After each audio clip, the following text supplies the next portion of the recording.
The man who at one point was assumed to be Missouri's top target at defensive coordinator now appears to be on the cusp of being Auburn's next defensive coordinator. So let's compare notes on these two situations coming up right now on Locked On Mizzou. You are Locked On Mizzou, your daily podcast on the Missouri Tigers, part of the Locked On Podcast Network, your team every day.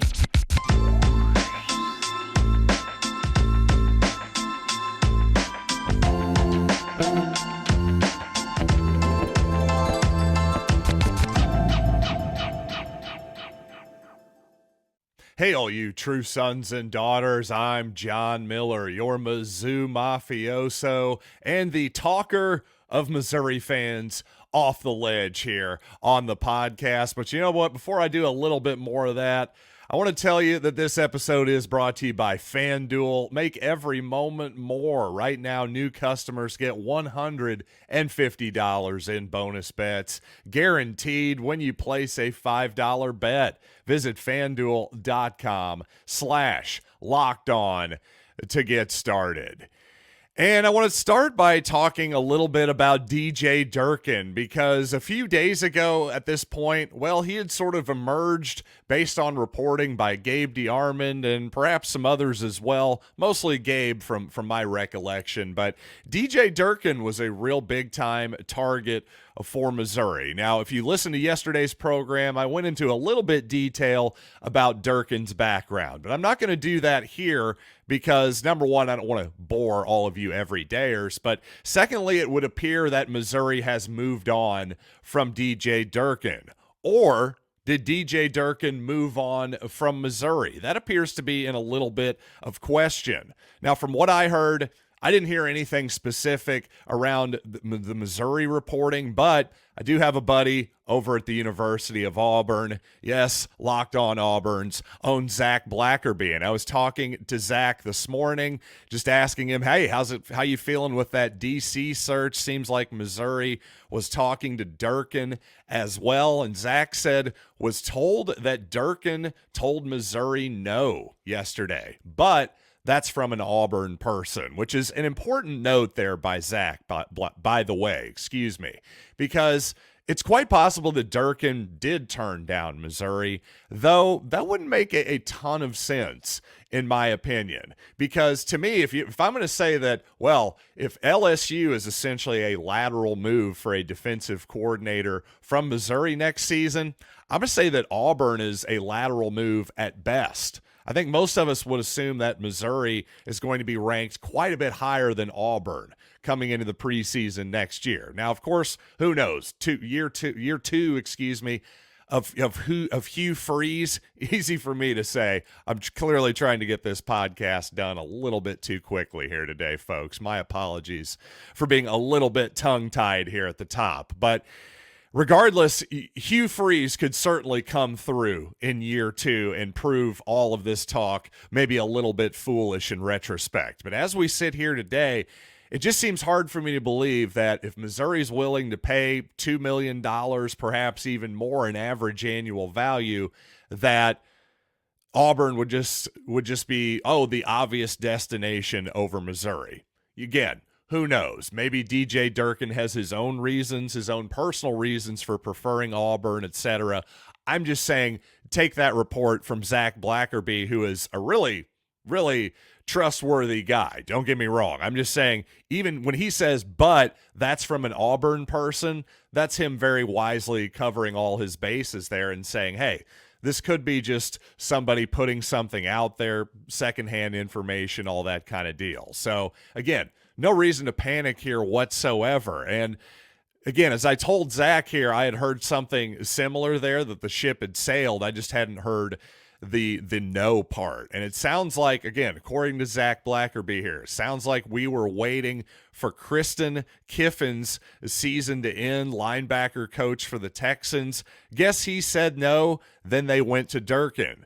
There's some pushback from Auburn people, not the athletic department, because of the whole Maryland stuff. And again, if you joined me yesterday, you know the little bit of the background there, but unfortunately, when DJ Durkin was the head coach at Maryland, a player had heat stroke at practice, then died 2 weeks later, and ultimately DJ Durkin was let go from Maryland.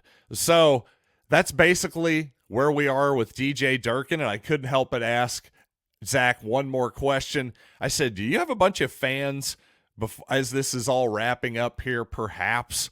We don't know. Still no official word here as I record the show here on Tuesday morning on DJ Durkin in the Auburn position. But I did have to ask, like Missouri fans right now, at least the ones who spend a lot of time online, do you have a bunch of Auburn fans freaking out saying, this is taking too long, what are we going to do? And he says, of course. I keep saying there's no difference in having a defensive coordinator on January 1st versus January 30th. And he also notes that we have a co-defensive coordinator, so it doesn't matter from a recruiting standpoint. So now there is maybe a slight difference there for Missouri. Now, the Tigers had a co-defensive coordinator last year as well. So as I'm talking it out here, I'm now arguing against myself. Everybody likes that part of the show. But as I then think that out just a little bit further through, actually it sounds like Missouri is in a very similar position to Auburn. And again, what is the difference between, as Zach puts it here, having a defensive coordinator on New Year's Day or having it the last day of January? Again, as long as you get the right guy, since the portal is closed right now, we just had the early signing period for high school recruiting. It's really not that big of a deal right now at this point. Again, bottom line on the defensive coordinator position, well, even though this is taking a little bit longer than I think most Missouri fans, perhaps even Eli Drinkwitz himself, would have expected, as others have pointed out, it took a few weeks for Missouri to settle on Kirby Moore as his offensive coordinator last season. That took a little bit as well. And by the way, when Kirby Moore was hired, it wasn't as though people thought, aha, that was the perfect guy. That's exactly who I had in mind. And by golly, this is an absolute home run hire. No, and yet it still worked out in the long run, even though it maybe took a week or two more than some people on tigerboard.com may have liked. Ultimately, I just don't understand why people are being this hysterical about something that they really have no knowledge on whatsoever. And again, as I said yesterday, I think based on Eli Drinkwitz's hirings of coordinators so far, Blake Baker, Kirby Moore in particular, I think he deserves some benefit of the doubt. Now, I did have a little bit of pushback on that comment on X.com yesterday from @YouGotRobbed. And Rob said, well, I mean, Steve Wilkes was an average, he went farther than that. He said, I mean, Wilkes was an awful college coordinator. So it's basically a coin flip so far at defensive coordinator. So basically, hey, an awful hire with Steve Wilkes and a great hire with Blake Baker. That's a coin flip. But I don't accept that premise. I really don't. I think that's a bit of a missed memory there, because even though it was truly an awful start by Steve Wilkes, the first half of the season with Missouri in 2021, that defense was god-awful. No question. But you know what? The second half of the season, the Missouri defense was trending up once Al Davis came aboard as one of the defensive line coaches. And correct me if I'm wrong here, folks, but my memory is that most Missouri fans were generally disappointed when Wilkes decided to go back to the NFL, because it felt like whatever maybe the transition period was, because Wilkes had been an NFL head coach, an NFL coach, period, in the NFL realm for over a decade before he got to Missouri. So whatever adjustment period maybe there was going from NFL defense to college defense, whether it was game day, game planning, game day adjustments, whatever it might be, it seemed like Wilkes had adjusted there that second half of the season, and the whole Missouri defense had as well. So again, I'm not saying Wilkes was a great hire by any stretch of the imagination, but I think awful is a little bit too far. And in fact, I think most Missouri fans would have been happy at the time if Wilkes would have come back for a second season. So just a little bit of context there.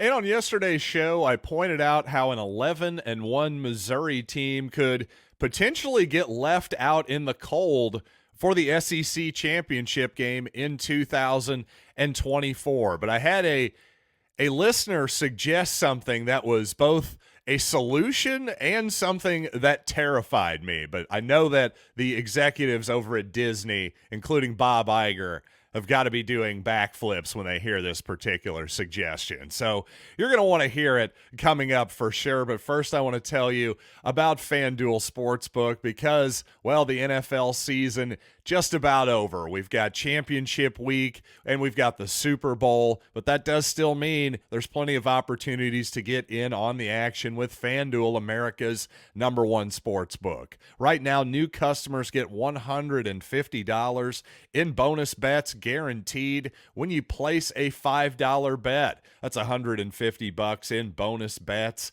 win or lose. And the app is so incredibly intuitive and easy to use. You'll just want to pound the Kansas City Chiefs plus 3.5. Am I right? Come on. No, for real, I seriously do think the Chiefs this week are a stay away after I basically rode them the last 2 weeks. Very strongly against Miami, was less confident against Buffalo. Now I think you got to stay away. I'm never betting against Patrick Mahomes, but all season I felt like Baltimore was the better side, so let's just stay away. But regardless, maybe you disagree with me, and if you do, the best place to put your money where your mouth is FanDuel.com/lockedon, and make your first bet a layup. It's FanDuel, official partner of the NFL.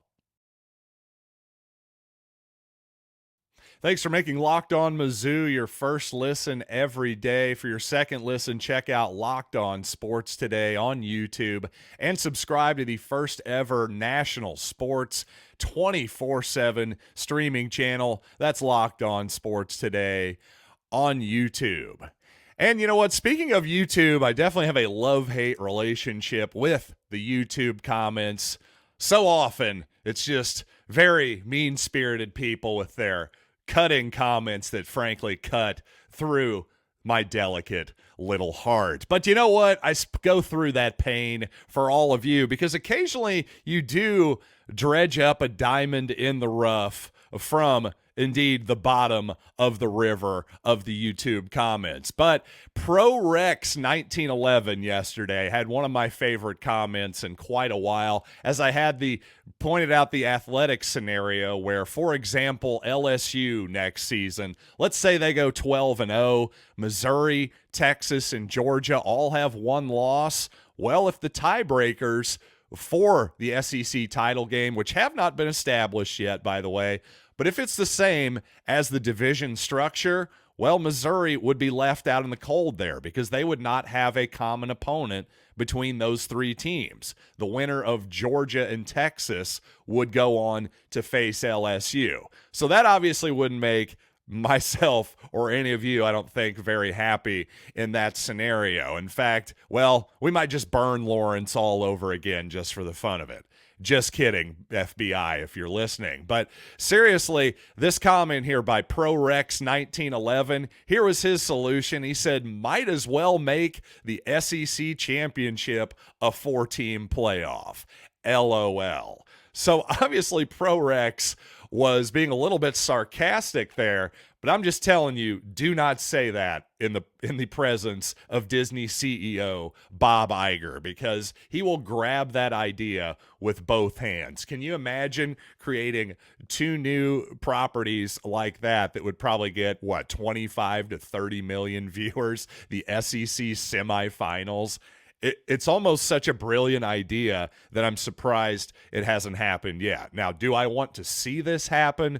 No, I do not, because then at a certain point, you're getting to a 64-team March Madness-style tournament, and I don't know. I think we can leave that to the lower divisions, personally. I like college football to be a little bit more traditional than that. I'd like a a 10-2 type season, an 11-1 type season to be more meaningful is basically what I'm trying to say. At a certain point, you do ruin the regular season. But I did have to chuckle quite a bit at a really good comment there by ProRex1911. Why not make the SEC championship a 4-team playoff? Well, from a dollars and cents standpoint, I have a hard time arguing with it. I got to admit.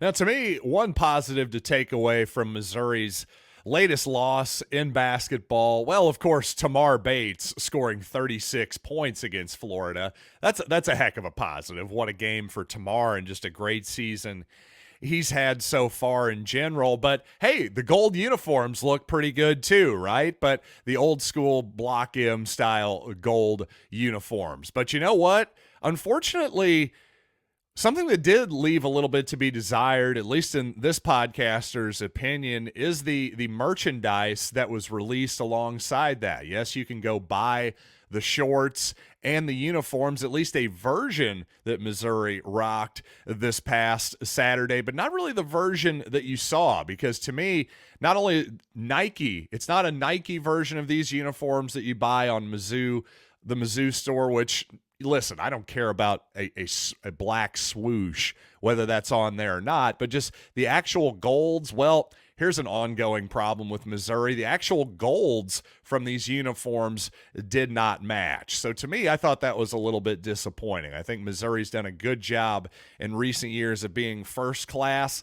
I thought that was a little bit of a second-class move from the merchandise perspective. And frankly, one area where I think Missouri could be better is the merchandise side of things. And I do wonder also, another person had a good question. Can't remember who this was. I think it was somebody I was actually interacting with off of the whole Locked On Mizzou universe. Yes, I have people I talk to IRL, everybody. But my question is, why no name, image, and likeness jerseys for basketball? In other words, in football right now, you can buy a Luther Burden jersey through the Fanatics site, or basically 90% of the guys, it would seem, on the roster, you can buy their jersey with their specific number and their name on the back as well. Why is that not available for basketball? If I want to buy a Trent Pierce jersey or a Noah Carter jersey or a Connor Vanover jersey, Nick Honor, whoever it might be,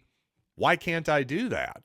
Because I know it's not because of the laws, because if you can do it for football, you can do it for basketball. And it's not a sport thing either. I've seen the glittering Baylor Pro Shop, whatever you want to call it, the team merchandise store. Baylor has all kinds of name, image, and likeness jerseys you can buy, not only on the men's side, but I believe on the women's side as well.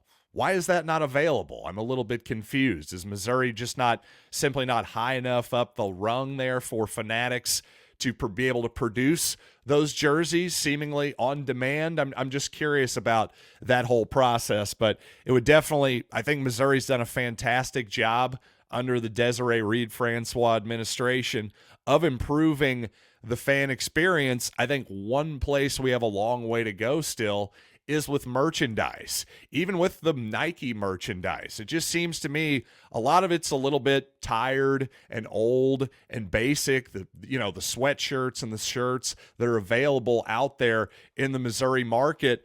Speaking of Blake Baker, well, that guy, him and Kirby Moore and Eli Drinkwitz, they always have better jackets and hats and sweatshirts than those of us in the general public can actually buy. Why is that? I'm ready to upgrade my Missouri wardrobe. I really am, but there's just not that much on the market that's all that inspiring. And coming up a little bit more on the basketball on the court and the fan experience as well. And quickly, I do want to touch on the Sports Illustrated story and how it really didn't have to end this way. Very unnecessary ending for Sports Illustrated in my mind. But you know what? We'll talk about that coming up after these quick words.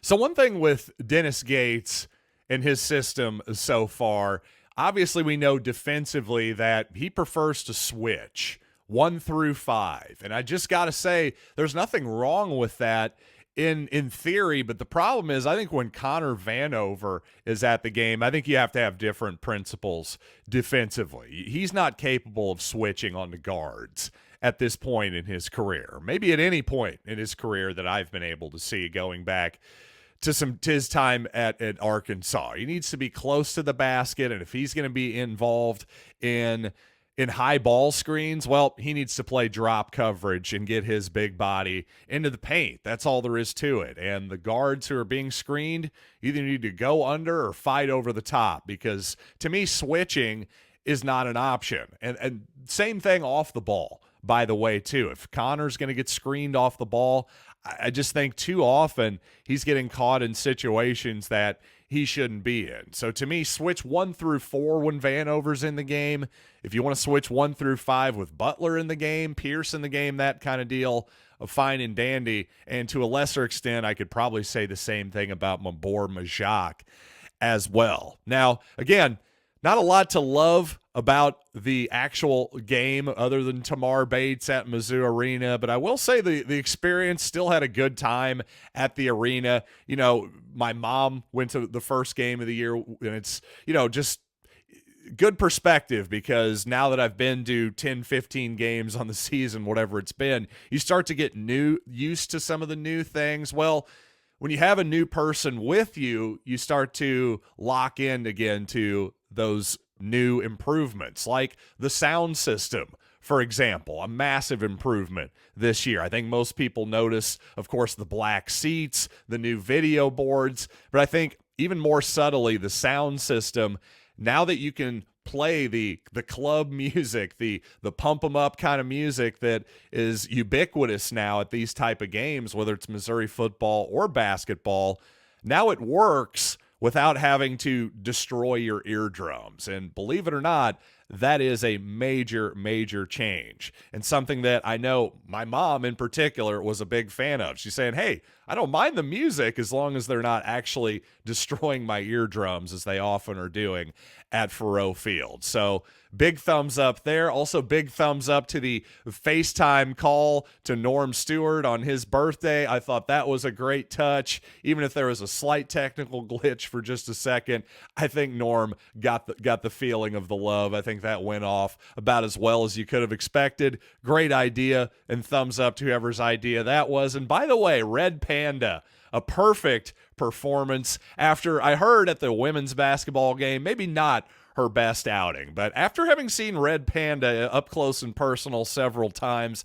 I actually think the fact that she isn't perfect makes it more fun. It makes you sit a little bit more on the edge of your seat and root for her, I think, a little bit. It makes her more relatable almost, because if she's just this perfect robot that can do this admittedly incredibly impressive stunt without any flaws whatsoever, well, that kind of takes the drama out of it a little bit. So the fact that, yes, again, occasionally she'll drop a bowl, she's not absolutely perfect, I like that part of a live performance, but that's just me. I think that's part of the secret sauce of why Red Panda really is a really, really fun halftime act, without a doubt. And finally, before we get out of here, I do want to talk just a little bit about Sports Illustrated, because as somebody who went to Mizzou, the University of Missouri Journalism School, graduated 2005, well, around that time, Sports Illustrated was still a really, really big deal. Now, you could kind of see the writing on the wall a little bit in terms of the changing of the industry, going less from print, less from news media, actual magazines and actual physical newspapers, to obviously more online. But the thing is, there's no reason that simply because that's the evolution of the business that Sports Illustrated had to die, and that all these various newspapers have either died or, frankly, like the Columbia Daily Tribune, have become a complete shell of themselves. Because for all this talk of, oh, everything is short form now, of course, yes, there's a push to TikTok and YouTube short forms and all that kind of stuff, versus the sort of long form storytelling that Sports Illustrated was known for. I don't think that's a perfect explanation. And honestly, I think that's kind of an excuse, because the truth is Sports Illustrated, for whatever reason, like a lot of big businesses that have been around for decades, they arrogantly felt like they didn't really need to evolve. And the evolution that they did online essentially was just giving away their product for free at a certain point. And if at a certain point they tried to bring it back, as a lot of media companies did, and try to then charge, well, the horse had kind of left the barn at that point. And by the way, even though, yes, maybe the long form magazine feature story perhaps isn't as desirable as it used to be, there is a lot of long form types of media still on the internet, including podcasts, most notably, that are actually incredibly popular on the internet. So to me, it was a cop-out by Sports Illustrated to be like, for people making excuses for Sports Illustrated who say, oh, it's so sad that, gosh darn it, Sports Illustrated's no longer around. Well, you notice all those people in media who were crying about it a few days ago have now completely moved on from it, and the topic is basically on the back burner. We've all moved on, and we're looking at Twitter, we're listening to podcasts, YouTube shows, TikTok videos, whatever it might be.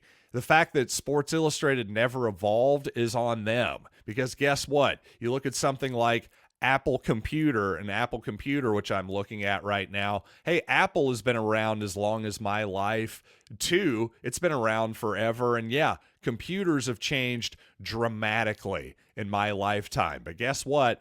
Apple evolved. And at one point, Apple was getting its butt whipped by Microsoft. But at a certain point, their product changed. They got better. They evolved with the times. And at a certain point, Sports Illustrated, it's on you. Don't blame the ever-changing landscape, because at a certain point, if you don't evolve, you're going to die. And that's exactly what we saw with Sports Illustrated. And, well, hopefully this show isn't going to die anytime soon. Apologies for not my best start to this show. I felt like I was rushing a little bit there, because, frankly, I am rushing a little bit. I have very precious little time today. Had an accident in front of me that threw me off my game. Now I've got to relieve my babysitter early because she's sick. So with all that being said, I truly need to get the heck out of here. So let's wrap this thing up. I'll see you all next time right here on Locked On Mizzou.